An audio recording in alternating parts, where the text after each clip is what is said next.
So everybody, Mike Lyons here. We're going to start the new series of videos. Seems like the longer videos are clicking.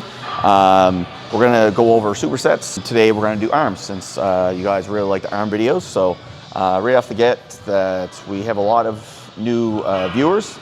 So hit pause, go hit that subscribe button, keep getting all the good information, and we'll keep plugging away. We've got a long series of supersets coming, and we're going to show you some multiple body parts of supersets. So let's get into it today. Spider curl off a bench, cables, and then we're going to go right into skull crushers. Same bench, same setup, so it makes it really easy. What I'm going to do with a lot of my supersets for your videos is I'm going to make this as simple as possible. So there's not a lot of changing from machine to machine. Make it as easy as possible. So if the gym is busy, you can just stay in one spot. Get yourself an incline bench. Put a little bit higher than 45. You're going to get yourself at an angle like this, and you're just curling right up. Again, you're curling and you're driving with that part of the wrist.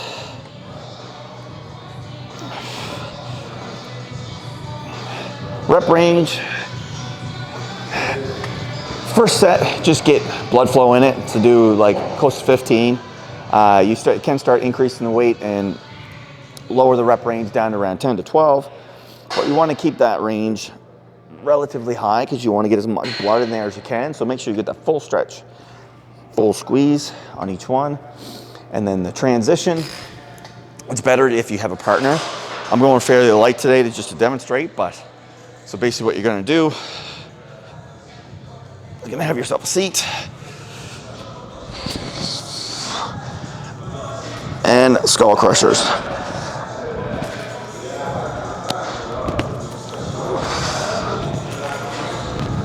Again, making sure that it's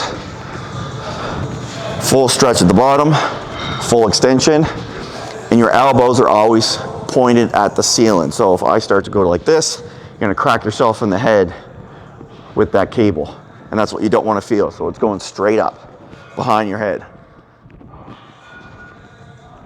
Make sure all the tension stays on that tricep and it does not impede into your tendons or joints.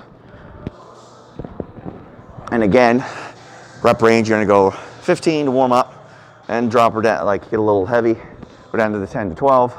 And this is where it's good to have a partner or someone spotting you, because when you get to the point where you can't do another rep and you're just doing partials, you want someone to hand it to instead of having to bring it in, pull it, and then not get pulled off the bench.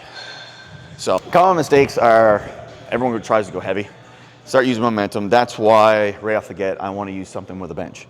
So with this, there is no momentum. You can't, because in the spider curl, you're like this, so you can't physically use your body to help you. So it's just pull.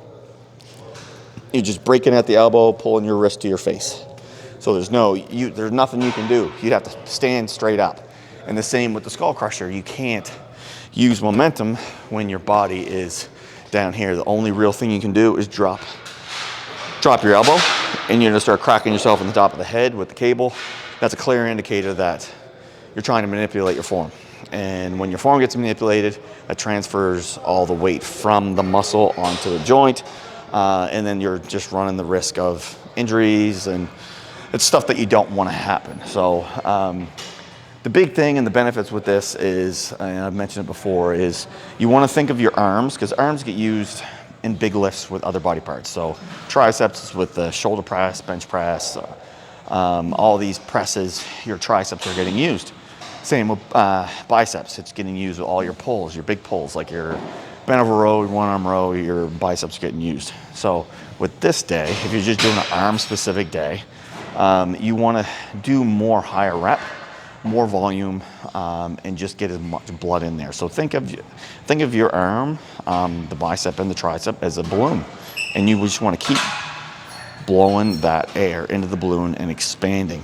So the more blood, the bigger the muscle. It's just, you're gonna make those micro tears, you're gonna increase the muscle mass that way, instead of always putting pressure on the joint, because you're not letting your CNS, your central nervous system, time to recover and relax. So This day, I call it a pump day. So it's just a little bit lower weight, higher volume, a little bit higher in the rep range, but it's just get as much blood into the muscle as possible to build up those arms. So obviously it's benefited me in my career. Arms are one of the things that has gotten pretty sizable and when I was a pro. So that's the way I've always trained my arms. Even since I was an amateur, I did it with this kind of mindset. So give it a whirl on your next training day and give the feedback. Remember to comment anything you want me to go over, like superset stuff like that. Drop a comment, and as well as I do have personal training online. I have an online app, so if you're guessing about personal training and stuff like that, it's because basically this is a showcase of what I do with my clients. Definitely drop a comment. We'll start messaging each other, maybe through my email, and hopefully get you set up in long-term goals. All right, peace.